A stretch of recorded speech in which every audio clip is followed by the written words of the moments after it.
కారుని కష్టపడి రోజు మనంతకు మనమే డ్రైవింగ్ చేసే కాలాలు పోయినాయి. ఇదిగో ఇది చూడండి. ఈ కారులో మనం ఊరికే ఎక్కి కూర్చొని మనం యాడికి పోవాలనో గూగుల్లో డైరెక్షన్లు పెట్టినట్టు దీంట్లో పెట్టి ఇదిగో ఈ చక్రం వెనక ఉండే కడ్డీని ఒకసారి టికిక్ అని కొడితే ఇంకా స్టీరింగ్ వీల్ మీద నుంచి చేతులు తీసేసి కింద యాక్సిలరేటర్ బ్రేక్ దగ్గర నుంచి కాళ్ళు తీసేసి ప్రశాంతంగా కూర్చుంటే స్టాప్ సైన్ల దగ్గర ఆగుకుంటా లెఫ్ట్ రైట్ సిగ్నల్ వేసుకొని అదే స్టీరింగ్ వీల్ తిప్పుకుంటా దీనికి ఈడ చుట్టుపక్కల కార్లు ఎక్కడెక్కడ ఉన్నాయి, మనుషులు ఎక్కడ తిరుగుతున్నారు, కుక్కలు పిల్లులు ఏమన్నా ఉన్నాయా అన్ని చూసుకుంటా పోతుంది. దీనికి కెమెరాలు ఉన్నాయి లోపల బయట చుట్టుపక్కల అంతా కూడా.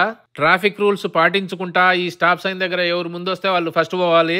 మొదట్లో అలవాటు అయ్యే వరకు మనకు భయం వేస్తుంది, స్టీరింగ్ వీల్ అప్పుడప్పుడు పట్టుకోవాలని అనిపిస్తుంది. కానీ ఏ టెక్నాలజీకైనా అలవాటు పడాలంటే చిన్నగా మనం ఫస్ట్ మన వీధుల్లో చిన్న చిన్న సందుల్లో గొంతుల్లో అంతా నేర్చుకుంటే భయపడకుండా కూర్చుండే స్టేజ్ కి రావచ్చు. ఇదిగో ఈయన పెట్రోల్ బంక్ ఉంది కానీ దీనికి ఇంకా పెట్రోల్ అవసరం లేదు, ఎందుకంటే ఇది ఎలక్ట్రిక్ కార్ కాబట్టి. డ్రైవింగే కాకుండా చివరికి పార్కింగ్ కూడా మనం పార్కింగ్ స్పాట్ ఒకటి సెలెక్ట్ చేస్తే ఆడ పోయి ముందుకి వెనక్కి తిప్పుకుంటా కరెక్ట్ గా లైన్ లో మధ్యలో మనకంటే బాగా పెడతది. మీరు భయపడకుండా ఈ టెక్నాలజీని నమ్మి డ్రైవింగ్ చేయకుండా ఈ కారు డ్రైవింగ్ చేస్తా అంటే చూస్తా కూర్చోగలరా?